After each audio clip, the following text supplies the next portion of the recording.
berkali-kali beliau menekankan di antara program besar beliau selain hilirisasi adalah program yang berkaitan dengan peningkatan kualitas pendidikan, sehingga beliau memberikan perhatian serius, termasuk misalnya usaha untuk bagaimana bisa mendirikan sekolah-sekolah unggul, kemudian juga usaha untuk bagaimana agar guru-guru bisa mendapatkan kesejahteraan sebagai ujung tombak pendidikan. Saya kira guru perlu mendapat perhatian, salah satunya dari kesejahteraan supaya mereka bisa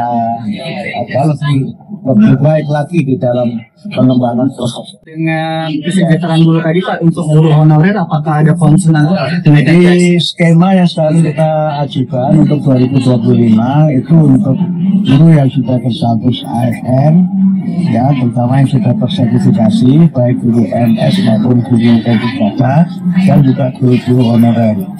Tapi jumlahnya, maksud saya jumlah gurunya sekarang masih kita data kembali, karena memang sangat banyak yang harus kita update, sehingga nanti mudah-mudahan setelah datanya bisa kita update secara akurat dan kemudian kita ajukan kepada Menteri Keuangan. Mudah-mudahan pada dalam waktu tidak terlalu lama, mudah-mudahan pada tahun 2025 sudah bisa terrealisasi.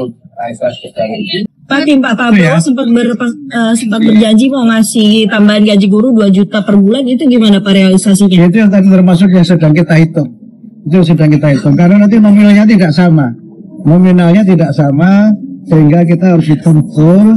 Jangan sampai mereka yang berhak tidak menerima, tapi yang kemudian mereka ini tidak berhak malah menerima. Jadi jangan sampai yang berhak tidak menerima, yang tidak berhak malah menerima. Ini kan sangat bergantung dari akurasi data yang kita. Berarti ada kualifikasinya ya Pak untuk dapat tambahan gaji 2 juta itu? Ada dong, ada.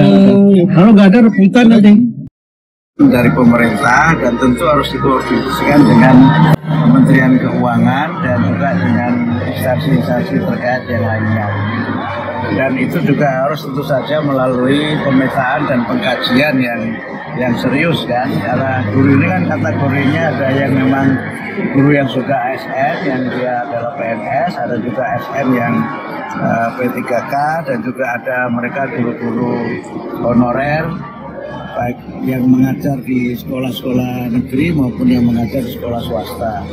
Jadi kompleksitasnya tidak sederhana, dan karena itu kita harus melihat masalah ini dengan sangat hati-hati, dengan sangat seksama sebelum kita mengambil kebijakan menyangkut kesejahteraan guru itu. Nanti terkait dengan zonasi, kebijakan zonasi akan dilanjutkan atau dievaluasi Pak? Ini juga sesuatu yang semuanya harus kita kaji ya, semua harus kita kaji. Karena kan juga plus minus ya, banyak kebijakan yang dilaksanakan selalu ada pro dan kontra. Tapi tentu saja semuanya akan kita lihat secara keseluruhan, tidak secara tergesa-gesa. Karena itu saya dalam beberapa saat ini nanti akan minta masukan dari berbagai pihak, baik dari kalangan pemerintah daerah, dari masyarakat yang menyelenggarakan pendidikan, maupun dari rekan-rekan wartawan, teman-teman masyarakat bisa menyampaikan aspirasinya. Saya berusaha selama memimpin kementerian ini untuk menjadi menteri yang banyak mendengar. Saya selama ini banyak ceramah, nanti saya banyak mendengar, tidak banyak ceramah. Dalam pendidikan ada wajib belajar 13 tahun. Nah, dengan ada pendidikan Kementerian Pendidikan Dasar Khusus itu kok apa sih target dari pendidikan dasar kita? Jadi wajib belajar 13 tahun itu adalah komitmen kita untuk meningkatkan kualitas sumber daya manusia, dan terutama adalah pendidikan usia dini. Jadi 13 tahunnya bukan menjadi kelas 13, tetapi prasekolah itu akan menjadi perhatian, dan itu juga yang memang menjadi fondasi untuk pendidikan di tanah air kita ini. Di banyak negara maju, pendidikan prasekolah itu sangat penting, tapi harus kita pahami bahwa pendidikan prasekolah itu tidak semuanya harus diselenggarakan di sekolah formal. Kita kan punya lembaga pendidikan informal dan lembaga pendidikan non formal, sehingga kita mendorong untuk ada kemitraan strategis dengan masyarakat sebagai penyelenggara pendidikan. Ya, untuk wajib belajar kan 12 tahun nih. Sekarang ada di MK itu kan digugat bagaimana swasta juga. Iya, betul. kurikulum dan wajib belajar berkualitas itulah yang sekarang ini sedang jadi tantangan kita. Karena Pak itu Prabowo punya pesan khusus. tadi saya menyampaikan bahwa dalam kita melaksanakan program ini harus bergotong royong. Pemerintah tidak bisa bekerja sendirian tanpa dukungan masyarakat. Dan oleh karena itu maka partisipasi masyarakat itu sangat kita perlukan. Saya berusaha untuk bagaimana dalam kesempatan ini menjadikan pendidikan ini sebagai gerakan pencerahan gerakan pencerdasan yang inklusif, partisipatif dan juga adaptif. Yang dengan itu tentu saja kita mendorong partisipasi masyarakat dan juga prakarsa-prakarsa kreatif bagaimana agar pendidikan kita ini lebih maju, dirasakan manfaatnya oleh masyarakat.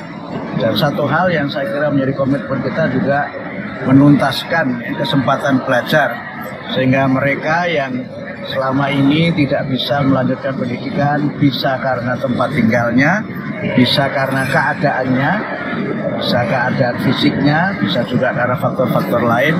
Ini mudah-mudahan bisa kita layani semua karena itu adalah kewajiban konstitusional pemerintah kepada masyarakat karena setiap warga negara itu berhak untuk mendapatkan pendidikan yang bermutu. Terkait kurikulum Merdeka seperti apa? Kami juga harus mengkaji ya, ini kan masih baru kan, kurikulum ini kan masih baru, bahkan penerapannya walaupun sudah dinyatakan harus diterapkan semuanya kan juga dalam prakteknya juga belum semua satuan pendidikan dapat melaksanakan. Jadi kita lihatlah, kita tidak akan buru-buru mengambil kebijakan, apalagi memang ada polemik yang sekarang ini juga memang masih terus terjadi di masyarakat. Jadi kami ingin agar kebijakan Kementerian Pendidikan dan Menengah adalah kebijakan yang memang sesuai dengan apa yang menjadi aspirasi masyarakat, tapi yang penting lagi juga bisa menjadi bagian dari aktualisasi dan realisasi dari program Pak Presiden Prabowo dan Wakil Presiden